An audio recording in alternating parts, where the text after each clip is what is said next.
حاضرین مجلس، جیسا کہ آپ حضرات نے سماعت فرمایا، خطاب کا عنوان ہے اللہ کہاں ہے۔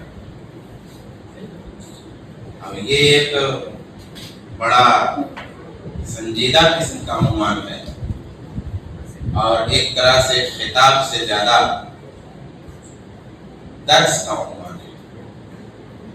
اس شیخ نے بتایا کہ اس موضوع کی ضرورت ہے، اس لیے ہم سب نے اس عنوان کو خطاب کا عنوان بنایا۔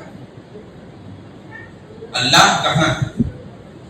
موضوع میں دو حصے ہیں، ایک ہے اللہ، پھر کہاں ہے۔ اللہ کون ہے یہ ہم جانتے ہیں، مگر ایک بات ضرور عرض کروں گا کہ اگر ہم سے ہمارے باپ کے بارے میں گفتگو ہو، ہمارے دادا جان کا تذکرہ اگر کہیں چھڑائے، کہیں ہماری اپنی کامیابیوں کا چرچا ہونے لگے، کہیں مجھے اپنے بارے میں گفتگو کرنی پڑ جائے، تو پھر وقت پہ وقت گزرتا جاتا ہے، باتوں سے باتیں نکلتی آتی ہیں، اپنے گھر کی بات ہے، اپنے خاندان کی بات ہے، اپنے اکابر کی بات ہے، اپنے بزرگوں کی بات ہے، اپنے پیروں کی بات ہے، ان کے کرامتوں کی بات ہے، ان کی کامیابیوں کی بات ہے، ان کی بلندیوں کی بات ہے۔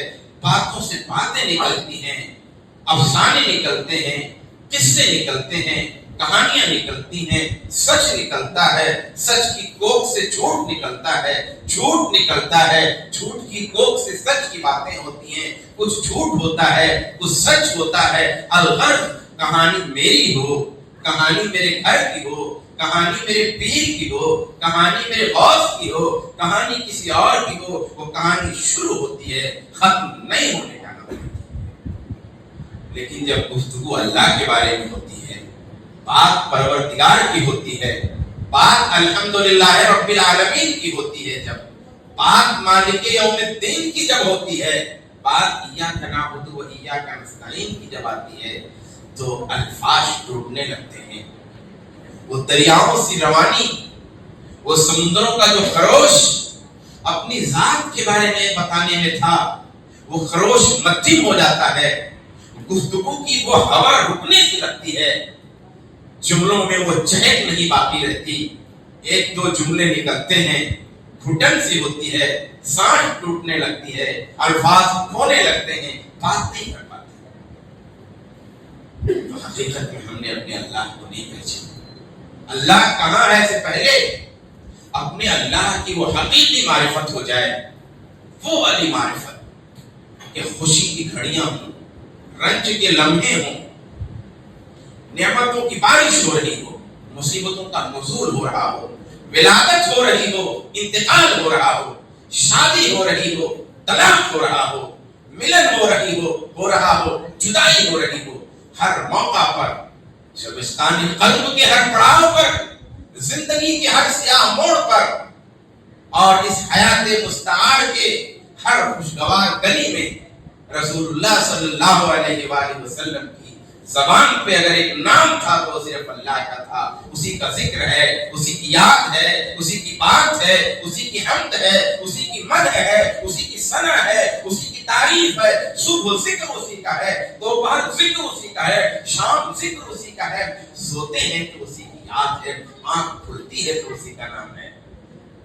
نیند آ رہی ہے، نیند کے آغوش میں انسان جا رہا ہے، اللہم بعزمک اموت واحیا، کروٹیں دے رہا ہے، دعائیں پڑھ رہا ہے، آنکھ کھلتی ہے، دعائیں پڑھ رہا ہے، اور جب صبح ہونے لگتی ہے، سحر رخصت ہونے لگتی ہے، تو پھر زبان پہ ہے الحمدللہ الذی احیانا بعد ما اماتنا والیہ النشور۔ ایک میرے بیٹے کی کامیابی ہوتی ہے، ایک میرا گھر بنتا ہے، ایک میری دکان چمکتی ہے، تو ہم بیان فرماتے ہیں ارے مولوی صاحب یہ سب ایسے نہیں ہوا، میں نے بڑی محنتیں کی ہیں۔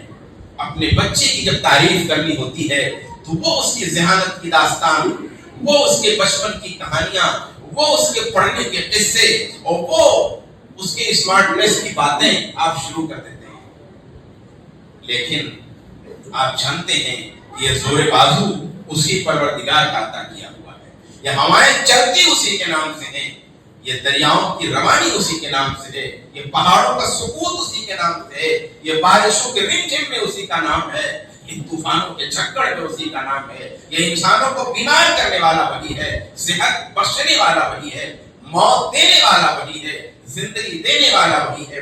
وہ کیا چیز ہوتی ہے؟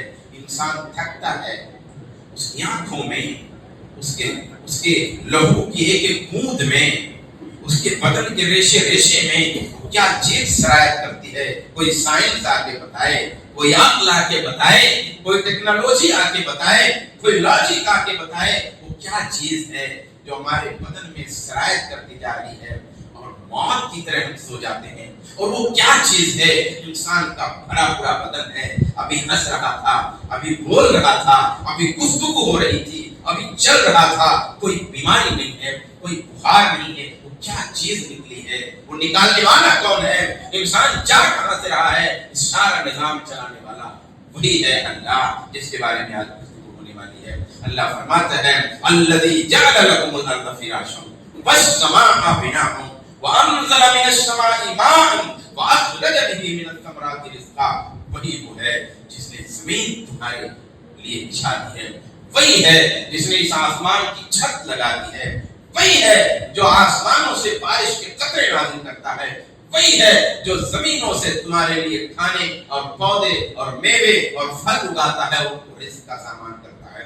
وَمِنْ آیَاتِهِ مَنَامُكُمْ بِاللَّيْلِ وَالنَّهَارِ، یہ تمہارا دن کا سونا ہو، یہ تمہارا رات کا سونا ہو، دن کی راحت ہو، رات کی راحت ہو، اسی کی نشانیاں ہیں۔ وَمِنْ آیَاتِهِ يُرِيكُمُ الْبَرْقَ خَوْفًا وَطَمَعًا، وہی وہ ذات ہے جو آسمان کے اندھیرے میں بجلی کی چکا چوند لاتا ہے، وہی وہ ذات ہے جس کے دم سے بجلی چمکتی ہے، کبھی تم ڈر جاتے ہو، کبھی امید کا دامن تھام لیتے ہو۔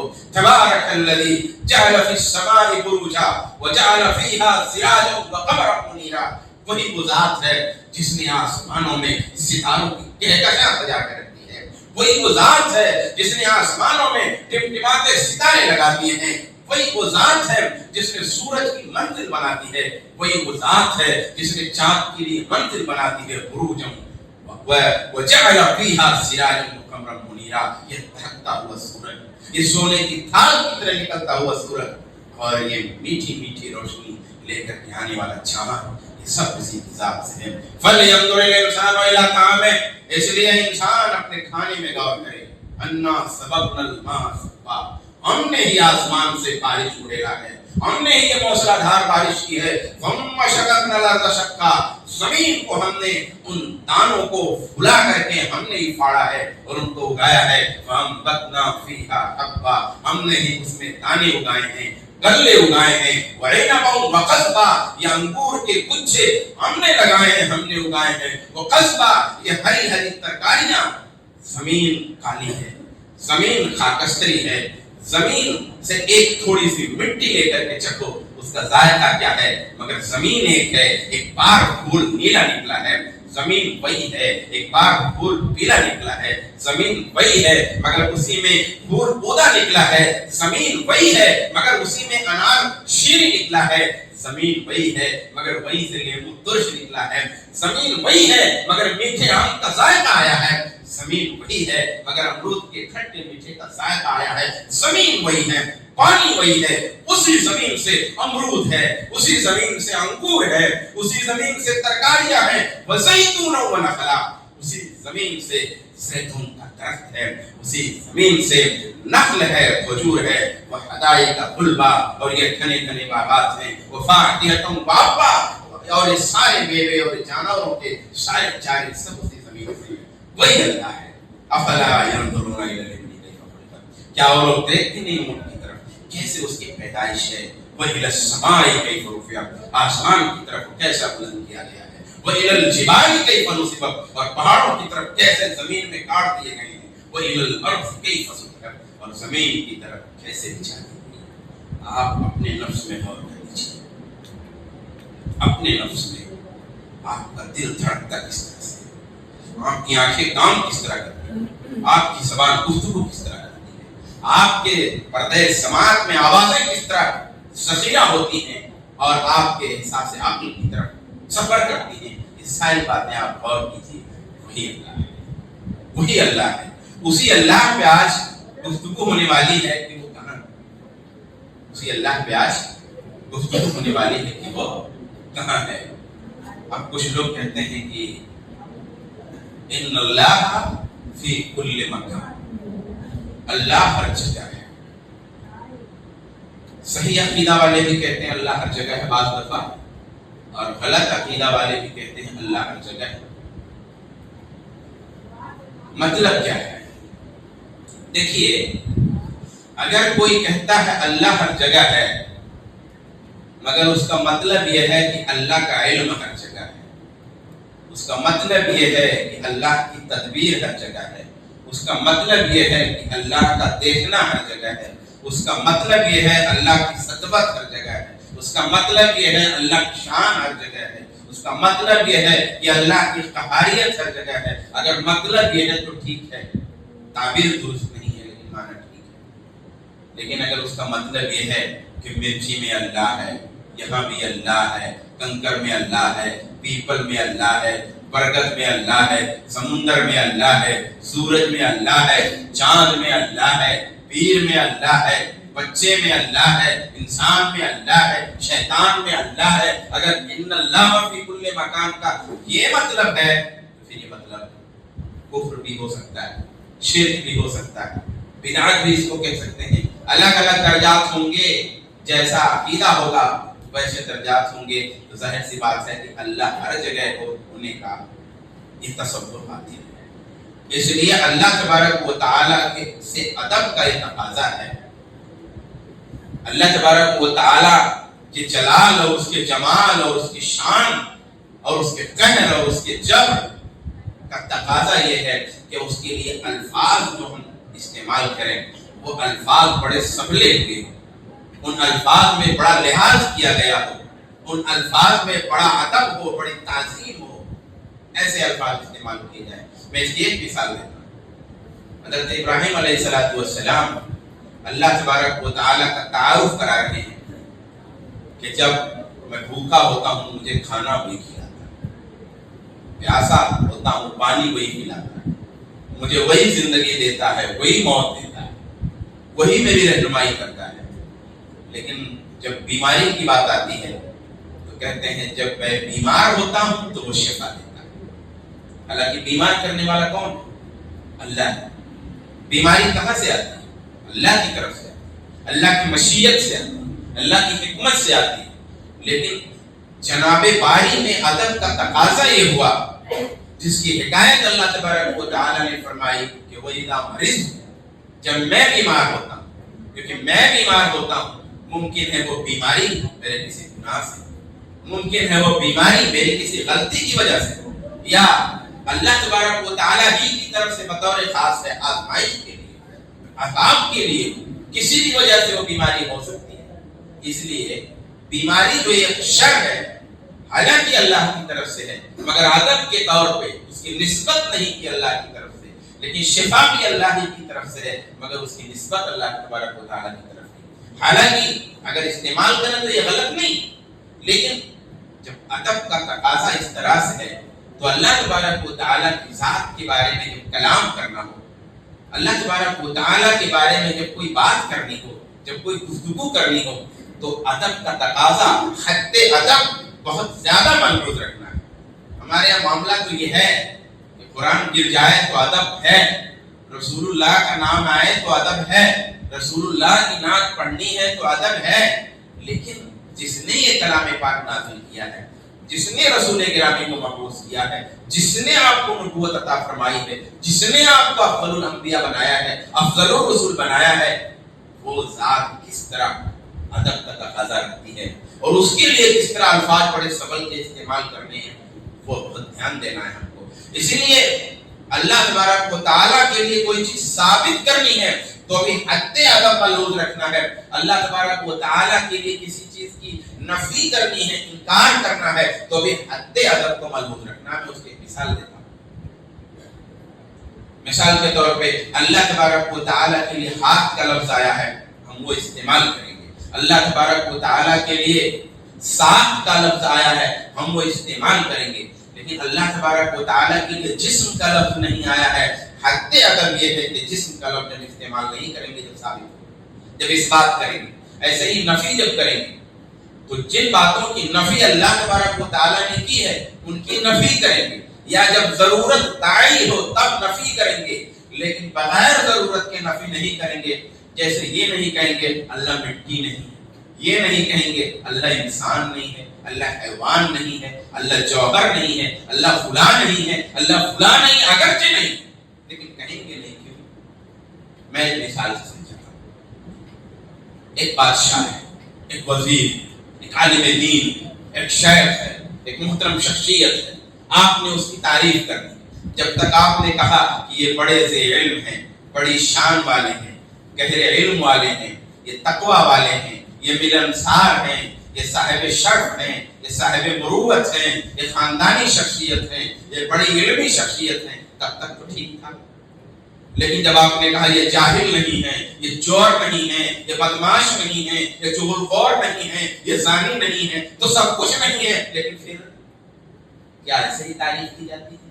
وہ سب کچھ نہیں ہے، وہ زانی بھی نہیں ہے، وہ چور بھی نہیں ہے، وہ چغل خور بھی نہیں ہے، وہ جاہل بھی نہیں ہے، وہ حیوان اور جانور بھی نہیں، سب کچھ نہیں ہے. لیکن تعریف کا یہ انداز حد ادب کے مخالف ہے. اس لیے جب ذات باری پہ گفتگو کرنی ہو، چاہے اس بات میں گفتگو کرنی ہو، چاہے نفی میں گفتگو کرنی ہو، شریعت نے جو حدود بتائی ہیں، شریعت نے جو قیود بتائے ہیں، شریعت نے جو پابندیاں لگائی ہیں، شریعت نے ادب کا جو گھیرا باندھا ہوا ہے، ادب کے اس احاطے سے مجال میں ہمیں باہر نہیں ہونا چاہیے. تو اللہ کہاں ہے؟ اس کا سیدھا سا جواب تو یہ ہے کہ اللہ بلندی پر ہے، اللہ اوپر ہے. کتنا؟ کہاں؟ عرش کے اوپر. یہیں تک نام لے سکتے ہیں. نام کہاں تک لے سکتے؟ عرش تک. نام کہاں تک لے سکتے؟ آسمان تک. نام کہاں تک لے سکتے؟ ساتویں آسمان تک. نام کہاں سے لے سکتے؟ کرسی تک. نام کہاں تک لے سکتے؟ عرش تک. عرش کے بعد کوئی نام نہیں. عرش کے بعد کوئی نام نہیں. عرش کے بعد کوئی شے نہیں ہے. عرش کے بعد کوئی چیز نہیں ہے. عرش سے اوپر صرف اللہ ہے. اس لیے ہم کہتے ہیں اللہ عرش پر مستوی ہے، یعنی اللہ عرش کے اوپر ہے. اب عرش کے بعد کسی چیز کا نام نہیں لینے رہ گیا. عرش کے اوپر اللہ عرش کے اوپر ہے. اس کا مطلب یہ نہیں ہوتا ہے اللہ عرش پر بیٹھا ہے، اللہ عرش پر کھڑا ہے، اللہ فلاں ہے، اللہ ٹھیکا ہے. یہ سب تعبیرات نہیں ہیں. الرحمن علی العرش استوى، اللہ عرش پر مستوی ہے. بس ساتوں آسمانوں کے اوپر کرسی ہے، اور وہ کرسی کیسی ہے؟ وسع کرسی السماوات والارض. وہ کرسی آسمان و زمین کو گھیرے ہوئی ہے. اور وہ کرسی یہ کرسی نہیں، یہ کرسی نہیں. بس کرسی کا یہ معنی نہیں ہے. اس کی کیفیت اللہ جانتا ہے. اور کرسی کے اوپر عرش ہے، اور عرش کے اوپر اللہ ہے، اور اس کے اوپر جواب دیتے ہیں اللہ عرش پر مستوی ہے، یعنی عرش کے اوپر ہے، اس سے اوپر کچھ بھی نہیں. یہ ہمارا عقیدہ ہے. آئیے دلیلیں سن لیتے ہیں. بہت سیدھا سا مسئلہ ہے، یعنی کوئی ایسا پیچیدہ عنوان نہیں ہے. اور اگر لوگوں نے پیچیدگی پیدا بھی کر دی ہے تو میں بہت سمپل راستے سے آپ کو لیتے چلوں، کسی فلسفہ کے راستے سے نہیں، کسی منطق کے راستے سے نہیں، اسی فطرت کے راستے سے جو ہر دل کی آواز ہے، ہر زبان کی پکار ہے، ہر آنکھ کا نور ہے. وہی أَأَمِنْتُمْ مَنْ فِي السَّمَاءِ أَنْ يَخْسِفَ بِكُمُ الْأَرْضَ فَإِذَا هِيَ تَمُورُ. کیا تم مطمئن ہو اس ذات سے جو آسمان میں ہے کہ تمہیں زمین میں دھسا دے اور وہ ایک لرزنے لگے؟ آسمان میں ہے، یعنی بلندی پر ہے، اوپر ہے. قرآن کہہ رہا فی السماء، آسمان میں ہے. یخافون ربهم من فوقهم ویفعلون ما یؤمرون، کہ وہ لوگ اپنے رب سے ڈرتے ہیں من فوقهم، ان کے اوپر سے. یعنی تفسیر میں کہتے ہیں علامہ شوکانی الملائکۃ یخافون ربهم حال کونہم من فوقہم، یعنی فرشتے اپنے پروردگار سے ڈرتے ہیں اس حال میں کہ ان کا پروردگار ان کے اوپر ہے، ان کا پروردگار ان کے اوپر ہے۔ اگر فی کل مکان ہوتا تو اوپر بھی ہوتا، نیچے بھی ہوتا، دائیں بھی ہوتا، بائیں بھی ہوتا، ہر طرف بھی ہوتا۔ قرآن پاک میں کوئی ایک لفظ نہیں یخافون ربهم من کل مکان، ایسا نہیں ہے یخافون ربهم من فوقہم، وہ لوگ اپنے رب سے ڈرتے ہیں جو رب ان کے اوپر ہے، یعنی فرشتے۔ وَهُوَ الْقَاهِرُ فَوْقَ عِبَادِهِ وَهُوَ الْحَكِيمُ الْخَبِيرُ، وہ غالب ہے اپنے بندوں کے اوپر، وہ حکیم بھی ہے خبیر بھی ہے۔ اب سوال اٹھتا ہے جب وہ بلندی پر ہے، جب وہ عرش کے اوپر ہے، دیکھتا کیسے ہے، سنتا کیسے ہے، تدبیر کیسے کرتا ہے، لوگوں کا ساتھ کیسے دیتا ہے، لوگوں کی قربت کیسے نبھاتا ہے، کیسے یہ سب کرتا ہے؟ کہا خبیر، کہا خبیر۔ قرآن نے اشارے میں یہاں جواب دے دیا، وہ الحکیم الخبیر، وہ حکیم بھی ہے، وہ خبیر بھی ہے، وہ عرش پہ ہے، فوق عبادہ، اپنے بندوں کے اوپر ہے، اوپر رہتے ہوئے وہ حکیم ہے، اپنے تمام معاملات میں، اپنی تدبیر میں، اپنی حفاظت میں، اپنے دیکھنے میں، اپنے تمام امور انجام دینے میں، اور خبیر بھی ہے، کائنات کے ذرے ذرے کی خبر رکھنے والا ہے۔ تعرج الملائکۃ والروح الیہ فی یوم کان مقدارہ 50,000 سنہ، کہ فرشتے چڑھتے ہیں، والروح الیہ، اور روح الیہ اس کی طرف، فی یوم کان مقدارہ 50,000 سنہ، ایک ایسے دن میں جس کی مقدار 50,000 سال ہے۔ اب یہ فرشتے چڑھتے ہیں، بھئی اگر عرجہ یا رجوع کا معنی چڑھنا نہ کیا جائے تو پھر معراج نہیں ثابت کر پائیں گے، معراج نہیں ثابت کر پائیں گے، کیونکہ معراج کا مطلب یہ چڑھنا۔ تو اللہ کے رسول اوپر کی طرف چڑھ کے گئے، یہ ہواؤں سے، یہ فضاؤں سے، یہ خلاؤں سے، یا آسمانوں سے ہوتے ہوئے اللہ کے رسول معراج میں گئے، بلندی پہ گئے، چڑھتے ہوئے گئے۔ آپ ان ہواؤں کو رونقتے ہوئے، خلاؤں کو رونقتے ہوئے، فضاؤں کو رونقتے ہوئے، آسمانوں پہ قدم رکھتے ہوئے گئے معراج۔ تعرج الملائکۃ، فرشتے چڑھتے ہیں، ایسے ہی روایتوں میں اترنے کا بھی لفظ ہے۔ کس کی طرف چڑھتے ہیں؟ اترنے میں اللہ کی طرف اترنا نہیں ہے۔ جب زمین پہ فرشتوں کے اترنے کا ذکر ہے تو انسانوں کی طرف اترنے کا ذکر ہے، زمین پہ اترنے کا ذکر ہے، بندوں کے احوال کے لیے اترنے کا ذکر ہے۔ عصر کی نماز میں حاضر کون ہوا ہے؟ وہ لکھنے کے لیے اترنے کا ذکر ہوا ہے۔ شب قدر میں لوگ حاضر کون ہیں، عبادت کون کر رہے ہیں، ان کا ساتھ دینے کے لیے اترنے کا ذکر ہے۔ لیکن جب چڑھنے کی بات آتی ہے تو اللہ کی طرف چڑھنے کی بات آ رہی ہے۔ اگر اللہ تبارک و تعالیٰ فی کل مکان اپنی ذات کے لحاظ سے ہر جگہ ہوتا تو پھر اترنے میں بھی اللہ کا ذکر ہوتا، صرف چڑھنے میں اللہ کا ذکر نہیں ہوتا۔ تعرج الملائکۃ، فرشتے چڑھتے ہیں، والروح، اور بطور خاص جبریل، اور انسانوں کی روحیں بھی ایک تفسیر کے مطابق اللہ کی طرف چڑھتی ہیں۔ تو یہ چڑھنے کا جو معاملہ اللہ کی طرف، اس کا مطلب اللہ بلندی ہے۔ ان ربکم اللہ الذی خلق السماوات والارض فی 6 ایام ثم استوى علی العرش، پھر عرش پر مستوی ہو گیا، عرش پر بلند ہو گیا، اور رحمان علی العرش استوى، رحمان عرش پر مستوی ہوا۔ اللہ، یہ تو پرانی دلائل ہو گئے، کچھ حدیثوں سے دلائل دے دیتے ہیں، بات سیدھا سا مسئلہ ہے۔ میں نہیں سمجھتا کہ ذرا سا بھی کوئی کنفیوژن ہو رہا ہو، ایک دم سیدھا اور سپاٹ مسئلہ ہے۔ فطرت چیز کے جو ہے اعلان کرتی ہے اس مسئلے کا۔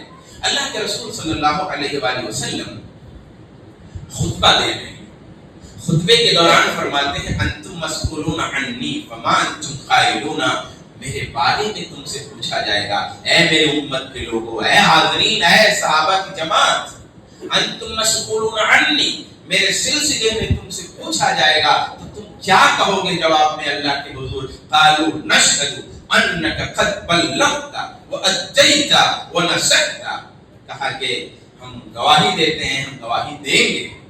صحابہ نے جواب دیا نشهد، ہم گواہی دے رہے ہیں، ہم گواہی دیں گے، انك قد بلغت، اے نبی شریعت آپ نے تمام کمال پہنچا دی ہے، وَأَدَّيْتَ آپ نے اپنا فرض منصبی ادا کر دیا ہے، وَنَصَحْتَ اور آپ نے خیر خواہی کی ذمہ داری پوری فرما دی۔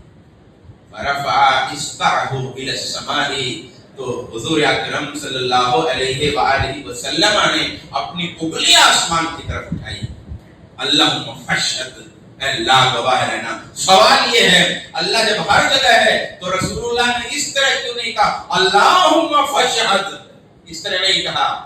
جب صحابہ نے کہا نشہد انک قد بلغت وادیت ونصحت تو رسول گرامی نے فرفع اصبعہ الی السماء قائلا اللہم فاشہد، اس طرح آپ نے کہا۔ اس کا مطلب یہ ہے اللہ عرش کے اوپر ہے، عرش پر مستوی ہے، علو میں ہے، بلندی میں ہے، شان بھی علو والی ہے، ذات بھی علو والی، دونوں۔ اور ایسے ہی بنو قریظہ کے سلسلے میں جن یہودیوں نے غداری کی تھی ان کے سلسلے میں اللہ کے رسول صلی اللہ علیہ وآلہ وسلم نے جناب سعد رضی اللہ تعالی عنہ کو فرمایا کہ آپ فیصلہ کرو، کیونکہ بنو قریظہ کے لوگوں کا بھی یہ کہنا تھا کہ یہ فیصلہ کریں گے، ان کا فیصلہ ہم مانیں گے۔ ہمارے سلسلے میں ہم نے جو غداری کی ہے، ہم نے جو قاتلانہ جرم کیا، ہم جو جنگی جرم کے مرتکب ہوئے ہیں، ہم جو غداری کے مرتکب ہوئے ہیں، ہم جو دیش دروہ کے مرتکب ہوئے ہیں، آتنکواد کے مرتکب ہوئے ہیں، دہشت گردی کے مرتکب ہوئے ہیں، تو اس کے لیے ان کا فیصلہ ہمیں قابل ہے، ہمیں قبول ہے۔ تو حضرت سعد نے فیصلہ کیا۔ جب حضرت سعد نے فیصلہ کیا تو رسول اور آپ کی اجازت سے، یہ معلوم ہوا رسول اللہ کی موجودگی میں رسول اللہ کی اجازت سے اجتہاد ہو سکتا ہے۔ بہرحال اللہ کے رسول نے اجازت دیا اور اللہ کے رسول موجود تھے، اپنے اجتہاد سے حضرت سعد نے فیصلہ فرمایا، اور آپ کے اس فیصلے پر رسول اللہ کا کمنٹ ملاحظہ کیجئے، لَقَدْ حَكَمْتَ فِيهِمْ بِحُكْمِ اللَّهِ فَوْقَ سَبْعِ سَمَاوَاتٍ، کہ تو نے ان کے بارے میں وہ فیصلہ کیا ہے جو 7 آسمانوں کے اوپر اللہ کا فیصلہ۔ تو 7 آسمانوں کے اوپر کہا، کبھی زمینوں کے نیچے بھی کہا، کبھی فی کل مکان نہیں کہا، کبھی کوئی اور جگہ کا بھی نام نہیں لیا۔ وہ مشہور زمانہ روایت ہے، ایک لوٹی کے ساتھ غلطی ہو گئی صحابی کی، پچھتائے، سوچا آزاد کر دوں، نبی کریم کے پاس لے کے آئے، اللہ کے رسول ایسا ہو گیا ہے، میں اسے آزاد کرنا چاہتا ہوں۔ اللہ کے رسول نے اس کا امتحان لیا، کہا این اللہ، لوٹی سے پوچھا این اللہ کی روایتوں میں اور بہت سارے الفاظ ہیں لیکن میں دیکھ نہیں سکا کہ تم کی تحقیق کیا ہے، یہ روایت صحیح ہے۔ این اللہ، اللہ کہاں ہے؟ دیکھیے جب پوچھا جائے اللہ کہاں ہے تو اس کا جواب جو رسول اللہ کے سامنے دیا گیا اور رسول اللہ کی سائن جس پہ ہے وہ ہے فی السماء، یا وہ فی روایت اشارت الی السماء۔ لونڈی سے جب پوچھا رسول اللہ نے اللہ کہاں ہے تو اس نے اشارہ کیا آسمان کی طرف کہ اللہ اوپر ہے، فی کل مکان نہیں کہا، ہر جگہ نہیں کہا۔ اور اللہ کے رسول صلی اللہ علیہ وآلہ وسلم نے اس کے اس جواب کو تسلیم کیا اور اسے کہا آتقھا فإنھا مؤمنہ، اے میرے صحابی اسے آزاد کر سکتے ہو، یہ ایمان والی ہے۔ اس نے کہا اشارت الی السماء، اس نے کہا فی السماء، اسے آپ نے آزاد کرنے کا حکم دیا۔ معلوم یہ ہوا کہ رسول اللہ کی سائن سے یہ جواب، آپ کی دستخط سے یہ جواب ہے این اللہ السماء یا فوق سبع سماوات یا علی العرش استوى، یا عرش کے اوپر ہے، یہ جواب۔ آئیے جو کہ موضوع میں کیا ہے کہ صحابہ کرام کا عقیدہ سلف کا عقیدہ، تو میں بات کو سمیٹتا ہوں۔ حضرت صدیق اکبر رضی اللہ تعالیٰ عنہ فرماتے ہیں من كان يعبد محمدا فإن محمدا قد مات ومن كان يعبد الله فإن الله في السماء حي لا يموت، کہ جو محمد صلی اللہ علیہ وسلم کی عبادت کر رہا تھا تو محمد صلی اللہ علیہ وسلم کی وفات ہو گئی، ومن كان يعبد الله، اور جو اللہ کی عبادت کرتا تھا فإن الله في السماء، تو اللہ آسمان، اللہ آسمان میں، حی زندہ ہے، لا يموت، اس کی موت نہیں، فی السماء آسمان میں۔ اور ایسے ہی حضرت عبداللہ بن عباس نے اما عائشہ رضی اللہ تعالی عنہ سے مخاطب ہوتے ہوئے فرمایا انزل اللہ براءتکی من فوق سبع سماوات، اللہ نے آپ کی برات، آپ کی پاک دامنی، آپ کی صفت ساتواں آسمان کے اوپر سے نازل فرمائی. یعنی اما عائشہ پہ الزام لگا تھا صدیقہ کائنات پہ، عفیفہ کائنات پہ، حبیبہ کائنات پہ، امہات المومنین پہ رضی اللہ تعالی عنہا پر الزام لگا تھا، غلط کام تھا. تو اس الزام کا دفاع کسی انسان نے نہیں، خود اللہ تعالی نے کیا سورہ نور کی آیتیں نازل کر کے. تو ان آیتوں کے بارے میں حضرت عبداللہ بن عباس فرماتے ہیں اما آپ کی برات کو اللہ نے ساتوں آسمان کے اوپر سے اتاری، یعنی اللہ تعالیٰ ساتوں آسمان کے اوپر ہے. یہ صحابہ کا عقیدہ ہو گیا، بہت سارے اقوال ہیں، بس بات کو خالی سمجھانا مقصود ہے. تابعین کا عقیدہ دیکھ لیجیے. امام ضحاک فرماتے ہیں ما یکون من نجوا ثلاثۃ الا رابعهم کی تفسیر میں کہ تین آدمی آپس میں سرگوشی نہیں کرتے مگر چوتھا اللہ ہوتا ہے. ابھی فی کل مکان والے کہتے ہیں کہ چوتھا اللہ ہوتا، یعنی اللہ ہر جگہ ہے. بھئی تیسرے کا چوتھا اللہ، دوسرے کا تیسرا اللہ، چوتھے کا پانچواں اللہ، پانچویں کا چھٹا اللہ، اس کا مطلب اللہ ہر جگہ. تو اس کی تفسیر میں نہیں، ہمارا آدمی نہیں، وہ آدمی جو ہمارا بھی ہے تمہارا بھی ہے، اس کی تفسیر ہے هو اللہ عز وجل علی العرش وعلمہ معہم. یہ جو یہ کہا نا کہ اللہ ہوا رابعہم مگر ان کا چوتھا اللہ ہوتا ہے، اس کا مطلب ہے کہ اللہ وہ چوتھا ہوتا ہے جو عرش پر ہے، وہ علمہ معہم اور اس کا علم ان کے ساتھ ہوتا ہے. تین کا چوتھا اللہ ہے یعنی اللہ کا علم ان کے ساتھ، اللہ کی ذات آسمانوں کے اوپر. یہ تفسیر میں امام سلیمان تیمی کہتے ہیں لو سألت این اللہ، اگر آپ پوچھو کہ اللہ کہاں ہے، لقلت فی السماء، تو میں جواب دوں گا آسمان میں. تابعین کا عقیدہ، آئیے ائمہ کرام کا عقیدہ بھی دیکھ لیتے ہیں.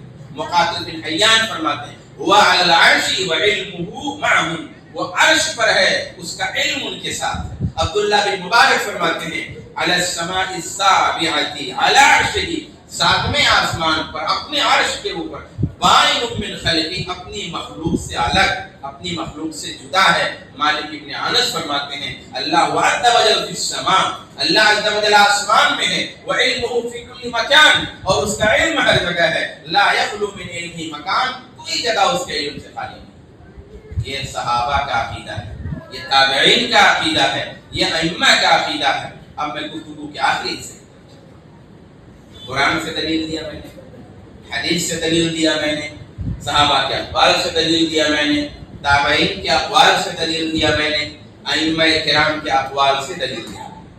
اتنی دلائل سے، اتنے دلائل سے بات واضح ہو جانی چاہیے. اب جو ہے ہم ذرا سا فطرت کی دلیل اور اس کے بعد ہم خاتمے کی فطرت. فطرت جس میں انسان کو اللہ نے پیدا کیا ہے، فطرت جو ایک پروردگار کا عقیدہ اپنے دل میں رکھتی ہے، اس کی آنکھوں میں وحدانیت کا نور ہے، اس کی سماعتوں میں وحدانیت کی آوازیں ہیں، اس کے دل کی پکار ہے کہ وہ ایک ہے، دو نہیں ہے. کائنات کے سارے مذاہب اپنے آخر میں وہ وحدانیت کے معتقد ہیں. ہر کوئی ایک کا عقیدہ رکھتا ہے. جس طرح ایک کا عقیدہ رکھتا ہے اسی طرح یہ عقیدہ بھی رکھتا ہے کہ اللہ تبارک و تعالی عرش کے اوپر ہے.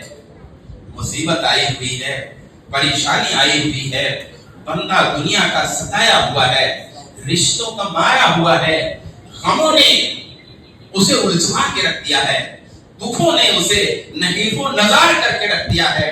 بندہ اللہ کے حضور میں مسجد میں آیا ہوا ہے، اس کے آنسو بہ رہے ہیں، دل غمگین ہے، پورا سراپا اللہ تبارک و تعالیٰ کی وجود، اس کے علم اور اس کے قدرت کے احساسات سے بھرا ہوا ہے. وہ اب کسی ظالم کی شکایت کسی عالی جناب پہ کرنے جا رہا ہے، کسی ذلیل کی شکایت کسی عزتدار کے یہاں کرنے جا رہا ہے، کسی پیکس کی شکایت کسی طاقت والے کے سامنے کرنا جا رہا ہے، کسی محتاج کی شکایت کسی سمت اور ذات بے نیاز کے حضور اور اس کی بارگاہ اور اس کے دربار عالیہ میں کرنے جا رہا ہے. اپنے ہاتھوں کو بلند کرتا ہے، یا اللہ، اللہم اللہم اللہم. یہ کیا ہے؟ یہ فطرت کی پکار ہے. وہ اہل حدیث ہو، وہ دیوبندی ہو، بریلوی ہو، بدعتی ہو، وہ جہمی ہو، وہ معتزلی ہو، دعا میں ہاتھ یوں نہیں ہوتے، دعا میں ہاتھ یوں نہیں ہوتے، دعا میں ہاتھ یوں نہیں ہوتے.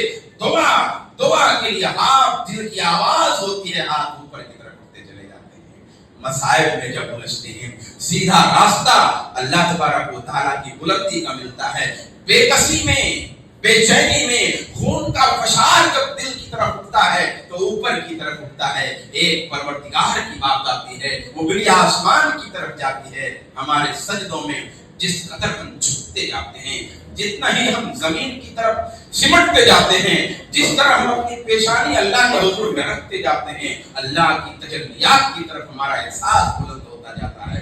ہماری پیشانی سجدے میں ہوتی ہے، ہمارے خیالات عرش کا طواف کر رہے ہوتے ہیں، ہماری زمین حضور رب میں خم ہوا کرتی ہے، اور ہمارا سارا شعور، ہمارا سارا وجدان، ہماری روح کی ساری طاقتیں، ہمارے رگ و ریشے میں چلنے والے لہو کی ہر رفتار عرش الہی کے قریب پہنچی ہوئی ہے۔ دعاؤں کی ہر دھڑکن اور ہر آواز اللہ تبارک و تعالیٰ کی جناب میں بلندی کی طرف سفر کر رہی ہے۔ یہ فطرت دعاؤں کی پکار رہی ہے، یہ فطرت سجدوں کی پکار رہی ہے، یہ دھڑکن دل کی پکار رہی ہے، یہ ہاتھوں کے اشارے اور ان کا ارتعاش اور ان کی لرزش پکار رہی ہے کہ اللہ آسمان پہ ہے۔ کوئی دلیل نہ ہو، کوئی آیت نہ ہو، کوئی حدیث نہ ہو، کسی کا قول نہ ہو، تب بھی انسان کی فطرت یہ پکارتی ہے کہ وہ کرے۔ اب آئیے آخر میں ایک دو شبہ بیان کرنے میں بات ختم کرتا ہوں۔ ہمارے مقرر حضرات کی تشریف لا چکے ہیں، مجھے بھی دور جانا ہے، تو شبہات میں پیش کر دیتا ہوں اور باقی شبہات کو بھی پر قیاس کر لیجیے۔ ایک شبہ ہے کہ وَهُوَ مَعَكُمْ أَيْنَمَا كُنْتُمْ وَاللَّهُ بِمَا تَعْمَلُونَ بَصِيرٌ، کہ تم جہاں بھی رہو وہ تمہارے ساتھ ہوتا ہے، تم جہاں بھی رہو وہ تمہارے ساتھ ہوتا ہے۔ اب سوال یہ ہے کہ جو جہاں بھی رہو تمہارے ساتھ ہوتا ہے، اس کا مطلب ہے، تو اس کا مطلب یہ ہے کہ وہ اپنے علم کے لحاظ سے تمہارے ساتھ ہوتا ہے۔ یہی عقیدہ ابن جریر طبری کا ہے، یہی تفسیر ابو الحسن اشعری کی ہے، یہی تفسیر ابو بکر آجوری کی ہے، یہی تفسیر امام بہقی کی ہے، یہی امام ابن عبد البر کی ہے، یہی علامہ قرطبی کی ہے، یہی حافظ ابن کثیر کی ہے۔ سارے لوگوں کی تفسیر ہے، سارے لوگوں کی تفسیر ہے۔ اب سوال یہ اٹھتا ہے کہ یہاں جب ہے وَهُوَ مَعَكُمْ أَيْنَمَا كُنْتُمْ، کہ وہ تمہارے ساتھ ہوتا ہے، تم جہاں بھی ہوتے ہو، تو یہاں علم کا معنی بیان کرتے ہو۔ تو جب الرحمن علی العرش استویٰ آیا، رحمان عرش پہ مستوی ہے، تو وہاں کیوں نہیں کہتے کہ اپنے علم اور اپنی طاقت کے لحاظ سے مستوی ہے؟ بھئی یہ والی، یہ تعبیر، یہ تشریح اس آیت میں کر لو نا، یہ کہا جا سکتا ہے۔ تو اس لیے یہ بات غلط ہے کہ ان آیتوں کی تشریح صاف صاف آئی حدیث میں، ان آیتوں میں بہت کلیئر وضاحت ہے، وہ محکم آیت ہیں، اور ان آیتوں کی وضاحت ائمہ مفسرین کے ہاں، صحابہ کے ہاں، تابعین کے ہاں آئی ہوئی، وہ کیا کہ وہ عرش کے اوپر ہے۔ اس لیے ہم وہاں تعبیر نہیں کر سکتے، وہاں اپنی کوئی تشریح ہم نہیں کر سکتے، وہ محکم ہے، وہ بیس ہے، اس بیس پر ہر چیز کی بنیاد اٹھے گی، ہر چیز کی، اس لیے ہم وہاں کوئی تعبیر نہیں کر سکتے۔ ایسے ہی ابھی جو میں نے ایک حدیث پیش کی تھی کہ این اللہ، اللہ کہاں ہے، کافی سما آسمان ہے، یا اشارت الی سما، آسمان کی طرف اشارہ کیا۔ سوال یہ ہے کہ اگر کوئی غیر مسلم ایمان لانا چاہ رہا ہے تو کیا اگر اس نے یہ کہہ دیا کہ اللہ آسمان میں ہے اور یہ عقیدہ رکھ لیا تو کیا وہ مومن ہو جائے گا؟ بھائی وہابی اگر یہ عقیدہ بیان کرتے ہیں کہ اللہ آسمان میں اور اللہ کے رسول نے کہا کہ عاطفہ فإنہ مومنہ، اسے آزاد کر دو کہ وہ مومنہ ہے، تو کوئی غیر مسلم اگر یہ عقیدہ رکھے کہ اللہ عرش کے اوپر ہے تو کیا یہ عقیدہ اس کا کافی ہو جائے گا؟ نہیں کافی ہوگا۔ تو پھر یہاں سے کیوں دلیل لیتے ہو؟ تو ہم کہیں گے یہ امتحان کا مقام ہے۔ یہ کیا لے رہے تھے اللہ کے رسول؟ یہ امتحان لے رہے تھے۔ امتحان میں آپ پابند کسی کو نہیں کر سکتے اور رسول اللہ کو بھی نہیں کر سکتے، بطور خاص رسول اللہ کو۔ تو امتحان کے مقام میں اس طرح کے سوالات پوچھے جائیں گے اور اس کا جواب جب آئے گا تو اس کا یہی حکم ہوگا۔ لیکن جب کوئی ایمان لاتا ہے تو وہاں امتحان کا موقع نہیں۔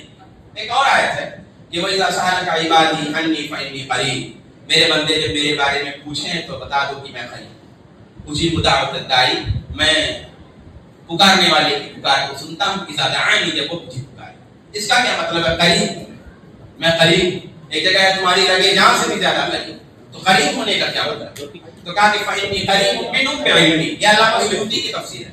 علامہ سیوطی وہ ہیں جو بدعتی دین کو مانتے ہیں اور وہ تفسیر کر رہے ہیں کہ قریب کا مطلب ہے میرے علم کے لحاظ سے میں تمہارے قریب، میری حفاظت کے لحاظ سے میں تمہارے قریب۔ میرے جو ہے علم کے لحاظ سے تمہارے قریب، عبارت عن کونہ تعالی سامعا لدعائی، تمہاری دعاؤں کو سننے کے حوالے سے تمہارے قریب۔ یہ دو تین شبہات میں نے ابھی عرض کیے جن کا میں نے مختصر میں جواب دیا ہے۔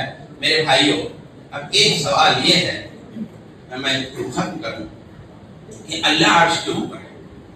اب آپ کو کوئی اور سوال آپ کے ذہن میں آ سکتا ہے کہ نہیں؟ عرش کے اوپر کیا ہے؟ عرش کے اوپر اللہ ہے تو کیسے ہے؟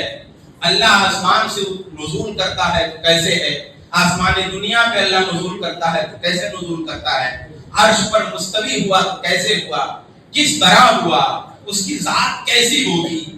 اس کی ذات کا کیا رنگ روپ ہوگا؟ اس کی ذات کا کیا اسٹرکچر ہوگا جس کو ہم تصور میں لائیں؟ یہ سوال بنتا ہے نا؟ بنتا تو نہیں لیکن آ سکتا ہے۔ تو اس کا جواب میں ایک کر کے بات ختم کروں گا کہ دیکھیے، ہماری نگاہوں کی ایک حد ہے۔ ہم آسمان کی طرف جب نظر اٹھاتے ہیں تو وہ ستارے، وہ سیارے جو ہماری زمین سے کئی گنا بڑے ہیں، چھوٹے چھوٹے دکھتے ہیں۔ کچھ ستاروں کی روشنی ہم کو نظر ہی نہیں آتی ہے کہ نہیں ہے؟ دور جاتی ہوئی گاڑی دھند میں غائب ہو جاتی ہے، ہم کو نظر نہیں آتی۔ سمندروں کی طرف نظر ڈالتے ہیں، کچھ دور تک تو پانی نظر آتا ہے، اس کے بعد ایک دھند سا دکھائی دیتا ہے کہ نہیں ہے؟ کتاب کی لکھی ہوئی سطریں اور کتاب میں لکھی ہوئی عبارتیں اور جملے ذرا اس دیوار پہ اگر چپکا دی جائیں چھوٹے سے صفحے کو، اور یہاں سے دیکھ کر کے پڑھنا چاہے تو پڑھ نہیں سکتے، کیونکہ نگاہ کی حد ہے۔ ہمارا کان ہے، ہمارے کان میں سننے کی ایک حد ہے۔ کوئی آواز بہت دور ہے، وہ دور کی آواز ہمارے کان نہیں سن سکتے۔ ہمارے کانوں کی ایک حد ہے، ہمارے ناک کی ایک حد ہے۔ ہر چیز ہم سونگھ نہیں سکتے۔ اگر ہر چیز سونگھنے لگ جائیں تو بے ہوش ہو جائیں گے، ناک کے پردے پھٹ جائیں گے۔ اگر ہر چیز سنائی دینے لگے تو کان کے پردے پھٹ جائیں گے۔ ہم بہت ساری چیزیں سن نہیں سکتے، ہماری کان کی حد ہے۔ ہم بہت ساری چیزیں سونگھ نہیں سکتے، ہماری ناک کی حد ہے۔ ہم بہت ساری چیزیں دیکھ نہیں سکتے، صحیح شکل میں دیکھ نہیں سکتے۔ ادھر دکھ رہا ہے، ادھر نہیں دکھ رہا ہے ہم کو، یہ ہماری آنکھ کی حد ہے۔ اسی طرح ہماری عقل کی بھی حد ہے، ہماری عقل کی بھی ایک حد ہے۔ ہماری عقل کی چونکہ ایک حد ہے، اس لیے ہماری عقل جب محدود ہے، اللہ لامحدود ہے۔ ہماری عقل کمزور ہے، اللہ طاقتور ہے۔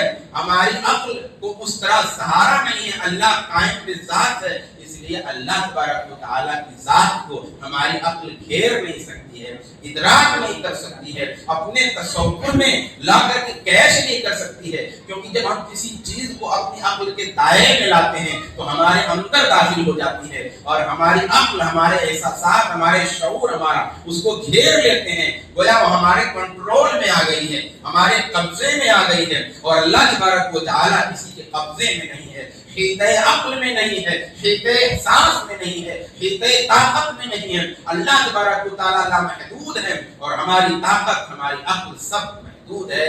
اس لیے اللہ تبارک و تعالیٰ کے بارے میں ہی نہیں، بہت ساری چیزوں کے بارے میں ہم تھک جاتے ہیں اور چپ ہو جاتے ہیں کہ ہم کو یہاں تک نظر نہیں آتا۔ تو اس لیے جو لایانی سوالات آئیں ان کا جواب یہ ہے۔ آئیے، میرے خیال سے سیدھا سادہ سا جو موضوع تھا یہ یہاں پر مکمل ہوتا ہے، اور میرا وقت بھی مکمل ہو چکا ہے۔ اللہ تبارک و تعالیٰ سے دعا ہے کہ اللہ تبارک و تعالیٰ مجھ کو، آپ کو اللہ تبارک و تعالیٰ کی ذات کی معرفت نصیب فرمائے، اس کا صحیح عقیدہ نصیب فرمائے، اس کے احکام پر اور اس کے بھیجے ہوئے نبی کی حدیثوں پر عمل کرنے کی توفیق عطا فرمائے۔ آمین ثم آمین یا رب العالمین۔ وآخر دعوانا الحمدللہ۔